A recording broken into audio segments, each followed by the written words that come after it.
প্রিয় স্নেহের ফার্স্ট সেমিস্টারের ছাত্রছাত্রীরা, আজকে আমি যে বিষয় নিয়ে আলোচনা করব সেটি হচ্ছে তোমাদের constitutional value and fundamental duties এই পেপার থেকে। এই পেপারটি তোমাদের প্রত্যেককেই পড়তে হবে। আমি আগেও আলোচনা করেছিলাম এবং তোমাদের আমি বলেছিলাম এই পেপারটি সম্পূর্ণ ফ্রি অফ কস্টে তোমরা ক্লাস করতে পারবে। কোনো জায়গায় কোনো পেইড ব্যাচে তোমাদের পড়ার কোনো প্রয়োজন হবে না, কারণ বিভিন্ন ছাত্রছাত্রীরা এর আগে অনেক ঠকেছে। তাই তোমাদের বলবো, তোমাদের এই সাবজেক্টে টোটালি ফ্রি অফ কস্টে ক্লাস করানো হবে।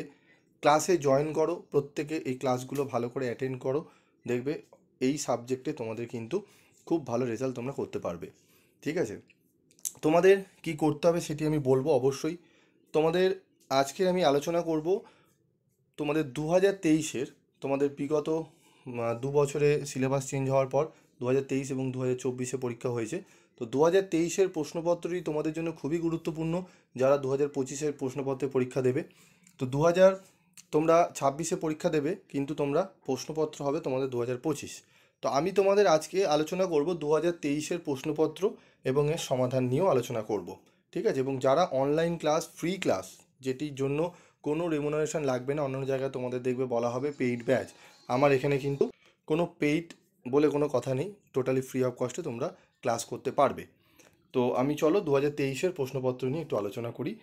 তোমাদের 3টে শিফটে পরীক্ষা হয় বা হবে এই সাবজেক্টে।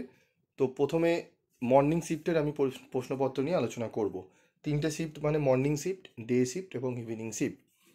এবং আগের যে ভিডিওগুলো রয়েছে আমি কিন্তু ক্লাসও তোমাদের করিয়েছি, একটি অনলাইন ক্লাস আমি তোমাদের ইউটিউবে করিয়েছি, যেখানে বুঝিয়েছি যে কনস্টিটিউশন ভ্যালু কেন পড়বো।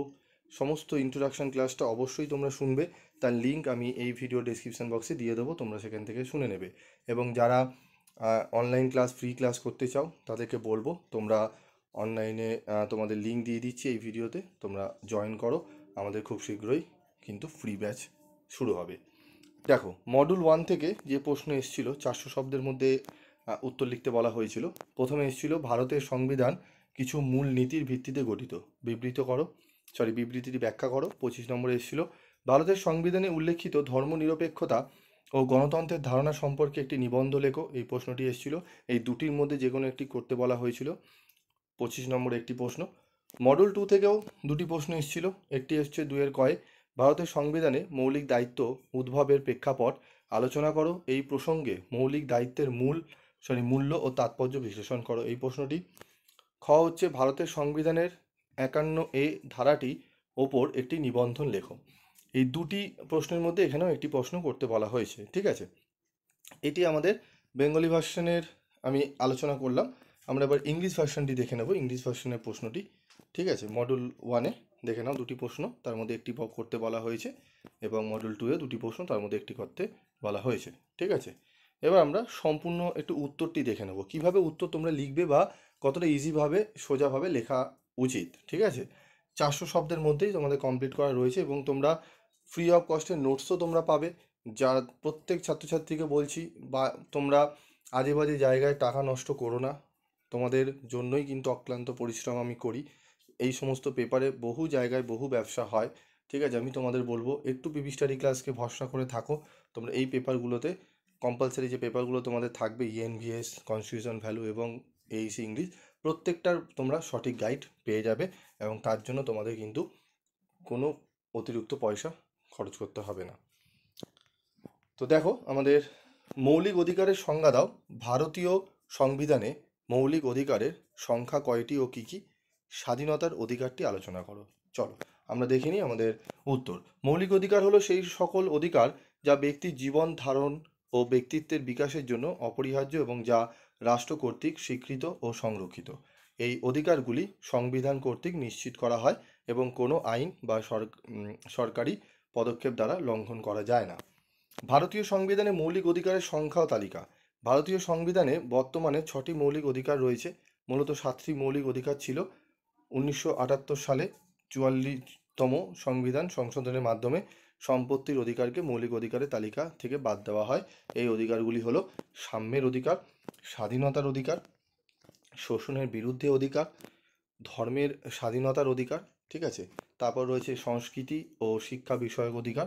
এই সমস্তগুলোই আমি ডিটেলে বোঝাবো তোমাদের যারা ক্লাস করবে অনলাইনে। ঠিক আছে, এখানে জাস্ট তোমরা উত্তরটি দেখে নাও কীভাবে আমাদের লিখলে খুব ভালো নম্বর আমরা তুলতে পারবো।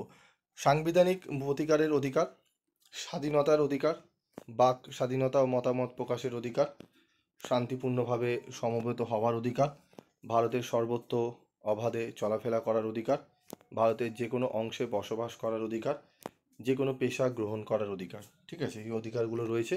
তো স্বাধীনতার অধিকার ব্যক্তি স্বাধীনতা ও সামাজিক শৃঙ্খলা বজায় রাখার জন্য অত্যন্ত গুরুত্বপূর্ণ। এই অধিকারের মাধ্যমে নাগরিকরা তাদের ব্যক্তিত্বের বিকাশ ঘটাতে পারে এবং সমাজের উন্নয়নে অংশগ্রহণ করতে পারে। ঠিক আছে, তো এই সম্পূর্ণ উত্তরটি আমি তোমাদের আলোচনা করলাম। এটি তোমাদের 15 নম্বরে এসেছিলো, মানে এখানে দেখো, দেখে নাও 5+5 তার সঙ্গে 15। তো স্বাধীনতার অধিকারটি আরও ডিটেলে লেখা যায়, আমি আরও পরবর্তী সময় আমি আলোচনা করব পরবর্তী ভিডিওতে। তো বেসিক ধারণাটি আমি তোমাদের আজকের এই ভিডিওতে দিলাম। তোমাদের প্রত্যেককে বলবো ক্লাসে জয়েন করো, ফ্রি ক্লাসগুলো করো। ঠিক আছে, অন্যান্য সাবজেক্টেরও তোমরা সাজেশন এখান থেকে পাবে, 100% কমন যোগ্য। বিগত তোমরা যদি পুরনো ভিডিও দেখো 3-4 বছরে, তোমরা পিবি স্টাডি ক্লাস এমন একটি প্রতিষ্ঠান যেখানে তোমাদের কিন্তু কোনো ঠকানোর উদ্দেশ্যে কোনো ভিডিও করা হয় না। তোমরা একবার ভরসা করে দেখতে পারো, তোমরা দেখলেই বুঝতে পারবে যেখান থেকে তোমরা কতটা উপকার পাবে। আজকের মতো ভিডিওটি শেষ করছি, দেখা হচ্ছে পরবর্তী ভিডিওতে। সকলে ভালো থেকো, সুস্থ থেকো।